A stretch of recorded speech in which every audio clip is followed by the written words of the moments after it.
So let's talk about the Europeans a little bit more. You brought this up. I mean, they're trying to fill the gap, and this is historically significant. I think this is one of the more historically significant geopolitical shifts in our lifetime. It could shift back if a Democrat somehow gets into the Oval Office in 4 years, but the world will look very different then. Here is Emmanuel Macron, who worked with the Rothschild banking family. I'm not like just being some anti-Semitic conspiracy theorist. That's where he came from. For a large part of his adult life, on attempting to position himself as the leader of Europe. We'll just watch a quick part of his address. The war in Ukraine has led That's to not his voice, by the way. huge numbers of lives lost. Our ally, the United States, has changed its position. And there are doubts about what will happen next. At the same time, even the United States is trying to impose tariffs on goods coming from Europe. And the threat we are witnessing from war and terror is not diminishing. Our peace, our security are more uncertain. We are entering a new era. Well, let's see, what does he say? The war in Ukraine has lasted more than 3 years. And since the first day, we decided to support Ukraine and impose sanctions on Russia. And that was the right choice, because it's not just the people of Ukraine who are fighting for their freedom, it's also our security which is under threat. If a country can invade its neighbor in Europe and go unpunished, then nobody can be sure of anything. It would be the law of might is right. Very ironic statement there from Macron. And he's also sort of echoing what Zelensky said to Trump and J.D. Vance, which is that, Putin, he's not going to stop at the Donbass. He's just going to keep marching westward, and somehow he's going to take over the Baltic states and Poland, and then Western Europe will be subsumed. Russia's just this, on the one hand, Putin is weak, and Russia's just like a gas station with a country. What do they call it? Just like it's like a gas station. And at the same time, Putin is this military monster who can take over all of Europe. Annalena Baerbock, the leading green warmonger in the world, gave a similar address. Many of you will have slept restlessly tonight in view of the unspeakable videos from the White House, something she never said about videos from the Gaza Strip, where Germany was the second largest supplier of weapons to the Israeli Holocaust machine. To be honest, me too. I'm with her. Unfortunately, this was not a bad dream, but a harsh reality. Our shock is greater today than before, but so is our commitment to the people of Ukraine, at least those who don't speak Russian, to our own security and to peace in Europe. War is peace. A new era of nefariousness has begun.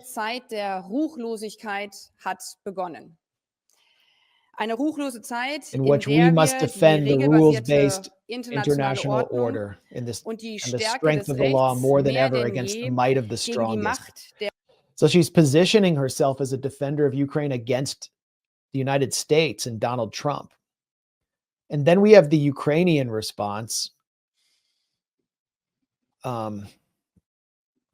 Somewhere here, which is that, increasingly we're hearing from the Ukrainians just full-on opposition to the U.S. president, to the point where one prominent Ukrainian, Vadim Karpiak, calls for Donald Trump to be taken out as John F. Kennedy was. And here is Vladimir Zelensky awarding that journalist, Vadim Karpiak, with an Order for Merit of the 3rd degree. So just an illustration. He didn't give him just to be clear, he didn't give him the award for calling for Donald Trump to be taken out. But it illustrates that this guy is clearly in Zelensky's camp, and in the camp of Ukrainian nationalism. Well, like Ukraine is so dominated by the far right militarily and in the government that like even someone who's called previously for Zelensky's assassination, if he makes peace, he was later named an advisor to the commander of Ukraine's armed forces, one of these far right leaders who threatened Zelensky. So you can do that inside Ukraine. You basically have impunity to not only call for the demise of the U.S. president, but even the Ukrainian president too, if it serves a pro-war aim. So Europe is positioning itself as an adversary of Trump. And the response we hear from Elon Musk, from Richard Grenell, who may be the next Secretary of State, is let's get out of NATO. And what is the point of NATO, honestly, if the United States is not leading Europe into battle? Macron, several years ago, actually put forward the idea of an all-European army. And now we're seeing that take place in Ukraine to the extent that Donald Trump continues to suspend military aid and intelligence cooperation with Ukraine. NATO is defunct because the whole point of NATO was just a US-led European organization, which never wasn't really inclined to fight Russia directly and would rely on the post. So after NATO no longer needed to exist, the whole point of NATO was to encircle Russia and China in order to impose a US world order, to preserve US hegemony, but using other countries as proxies and as frontline nations. The blueprint was spelled out pretty clearly back in 1993, soon after the end of the Cold War, in which the U.S. wrongly claimed victory. You were defeated, we beat you. Where does he say it? Here it is. This is by George Soros.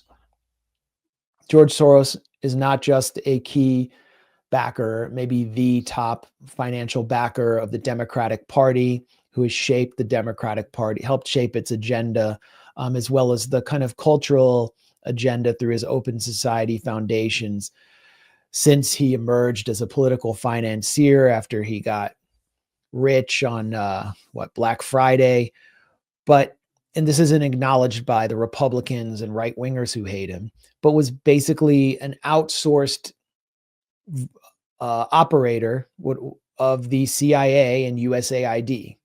After the Cold War, the CIA was no longer going to just covertly fund opposition movements and regime change operations. They would do so overtly, relying on figures like Soros. This was spelled out in a 1991 article by David Ignatius about Soros and the National Endowment for Democracy. We'll talk about that in a second. It's had its funding suspended. USAID and Soros collaborate together to fund opposition groups in countries where the US seeks regime change and where Soros seeks regime change. And he's fighting for an open society. What does he mean by that? It's not just Karl Popper's conception of liberalism and a progressive social order. It's open markets for financial predators like himself.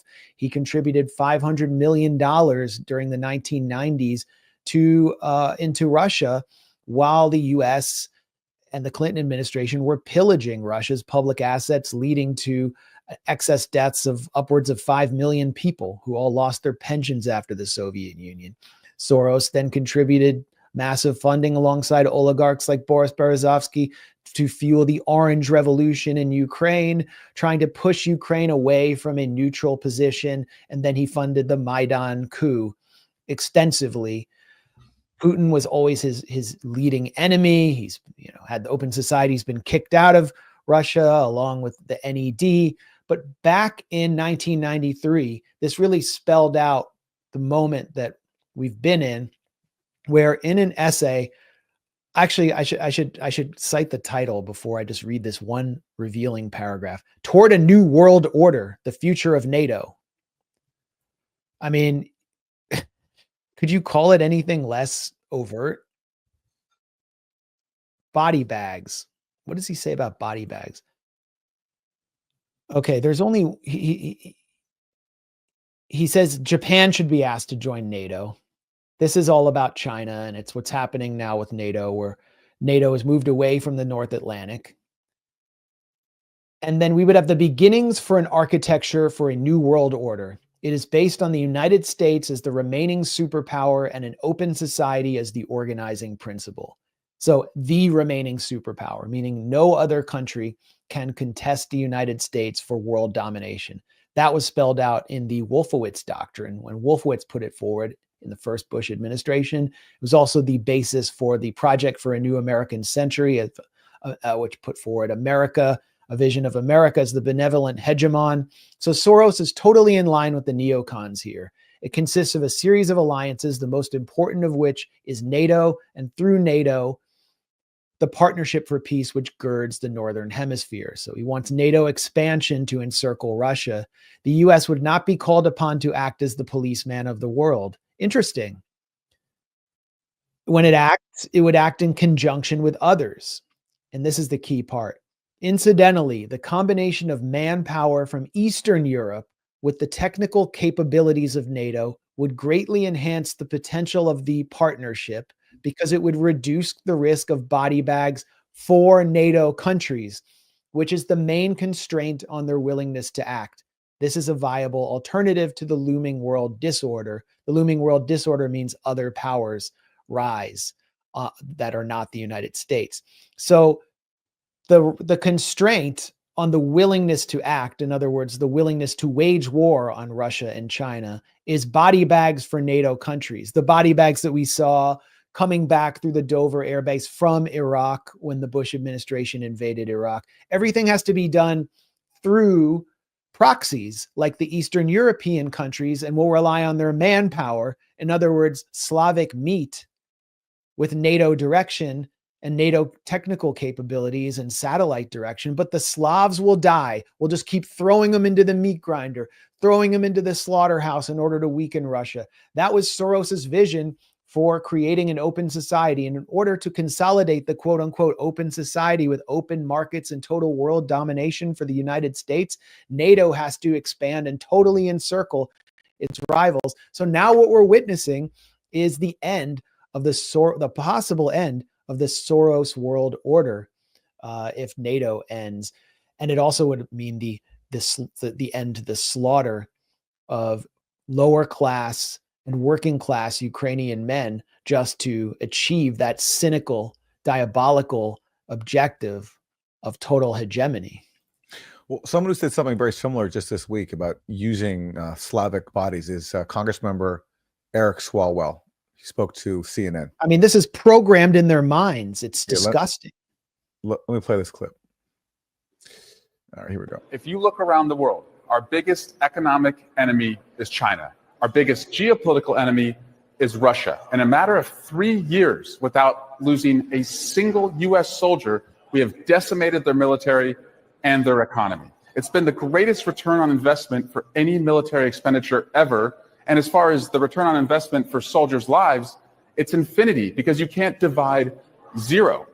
If you look around the world, our biggest... So look how much contempt he has for Ukrainians. He doesn't even mention their lives lost. He says, you know, look, this is an amazing return on investment because you can't divide zero, as in zero American casualties. Well, you can divide hundreds of thousands, which is the number of Ukrainian casualties, which he has so much disregard for, he doesn't even mention them. And he's so happy that they're being sacrificed to what he says is destroy Russia's military and economy. Well, even if that's true, even if that were true, why would we want that? Why do we want to destroy another country's economy? Because there's no political price in the US. Yeah. Americans only seem to care when their own men and women come back with their arms blown off or in body bags. But like, who voted to like destroy Russia's economy? And like, how does that serve anybody? Well, who voted for the EU? Like, the EU is an anti-democratic body and they're making all the decisions now. Yeah. Ursula von der Leyen has centralized power in Brussels. Yeah. And I mean, who voted for any of this in Europe? It's unclear. But what the Europe are the Europeans able to prosecute this war and preserve NATO and continue to encircle Russia? What do you think? I think they're just so cognitively like just consumed by this obsession of destroying Russia. They, Joe Biden said early on in the war that for God's sake, this man cannot remain in power. They really think that they can put enough pressure on Russia to get regime change. I think that's what they think. And they just want to keep this going until they achieve that goal. And they just can't, there's no reverse gear for them. They're just full steam ahead. And they're consumed by Cold War mania. This is what kept the Cold War going for so long too. Also because it was profitable for the military-industrial complex, and that's why Trump is frying their brains, and that's why they don't have a coherent response to it.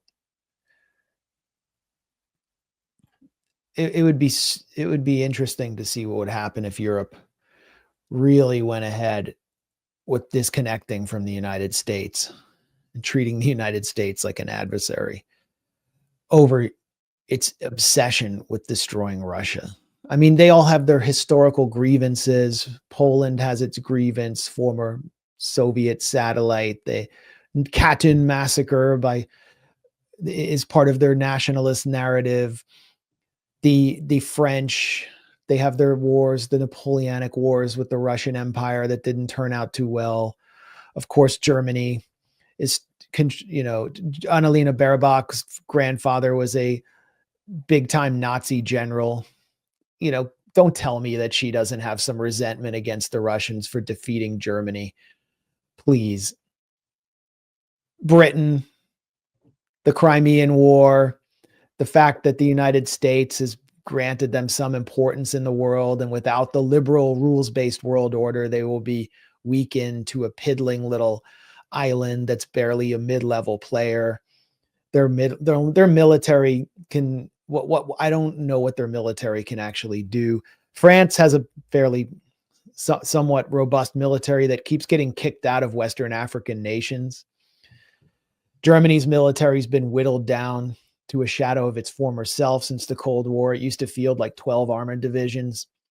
But there's another interest there. I mean, this isn't the only interest. Arms firms across Europe worth billions more amid talk of Ukraine defense pact. So stocks are surging for European arms companies. And Keir Starmer is pumping up BAE Systems to fill the gap. And he's had a meeting with Palantir recently. Palantir, the AI PayPal mafia company, whose founder Peter Thiel and co-founder and current director Alex Karp are forging close ties with the Trump administration. They're getting in on the act too. So there is a financial interest in continuing this war. Whether it can actually be won by the Europeans, I think the devil within the European Union, the figure who the cool kids club hates, Viktor Orban, made a pretty valid point here, a salient point. Being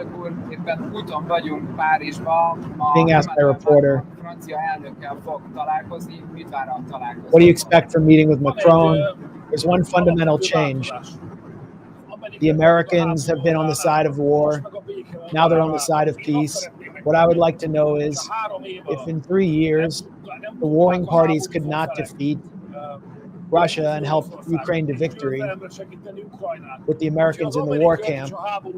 Now that the Americans are no longer there, so the pro-war camp is weaker, why do they think that they can win the same war?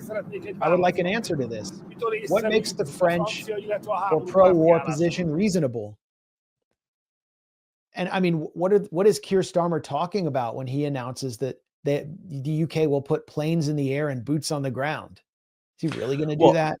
Well, that's the thing. But then they also admit that they need what they call a U.S. backstop to do that, which means having basically like a U.S. help enforce a no-fly zone, which Trump is not going to agree to. And like Starmer's plan is nothing without the U.S. And they want to trick people into thinking, no, this is not direct U.S. involvement because they won't actually be in Ukraine, but they'll be in a neighboring country. And, British so-called peacekeepers will be using U.S. technology and intelligence and will have the U.S. on standby if need be, which basically is a trigger for World War. And by the way, who was making the case for this, for the so-called backstop, was Ken Roth, formerly of Human Rights Watch.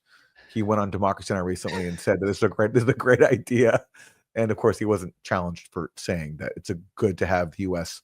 on Russia's doorstep. Imagine Russian forces like sitting inside of Mexico or Canada or some other Latin or any country in Latin America. Would anybody like possibly think that that's a good idea to have Russia on standby to fight the U.S. if need be? It's just absolute lunacy. But that's how desperate these people are to avoid admitting defeat in this proxy war. Well, that was the point, I think, that Soros was making without explicitly stating. By the way, Soros has funded Ken Roth's entire career. Human Rights Watch wouldn't have existed without Soros in their office in the Empire State Building.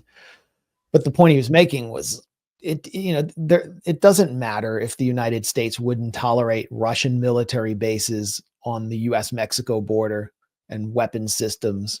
It doesn't matter because the United States is morally superior because the United States represents the open society. And now under Trump, I guess it no longer does, but they never would think, what if the shoe is on the other foot because of American exceptionalism? And that's what has led them into the psychological collapse that they're experiencing because they weren't prepared for this moment.